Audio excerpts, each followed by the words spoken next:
There's a lot of attention being focused on Wisconsin now because of the presidential preference primary vote that will happen on April 5th.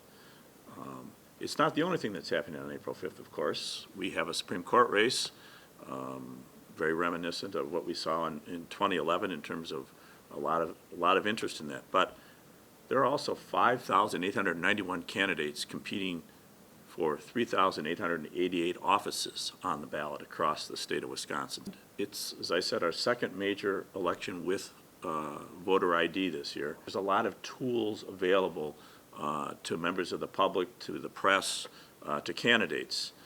Probably the most important thing is My Vote Wisconsin. This allows people to see, are they registered to vote? Where do you find your polling place? Bringit.wi.gov. That is our website that really focuses on all things voter identification. Not everybody needs a photo ID to vote. And what I mean by that is if you're voting by absentee and you fall into the category of what's called indefinitely confined, so this means that you have a hard time getting to the polls because of age, illness, infirmity, or disability.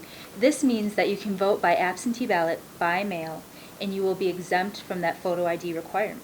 If you're just a regular voter asking for an absentee ballot by mail, you will need to be sure that you're providing a copy of your photo ID with that absentee ballot request or showing that photo ID when you go to the clerk's office to vote. There's something called a provisional ballot. Now, a provisional ballot is just like any other ballot. You'll be able to make all of your selections. You'll have the same contests and candidates. The only difference is after you vote the ballot, your provisional ballot would be put into an envelope and they'll hold on to that ballot until you come back and provide your photo ID. There is some confusion between the process of registering to vote, where you need to provide a proof of residence document, and then photo ID, where you're showing your photo ID to get your ballot. So a big thing that we like to say is proof of residence is something you use when you register to vote and it proves your residence. Whereas a photo ID, that proves who you are, and you only need to show that when you're getting your actual ballot after you're registered.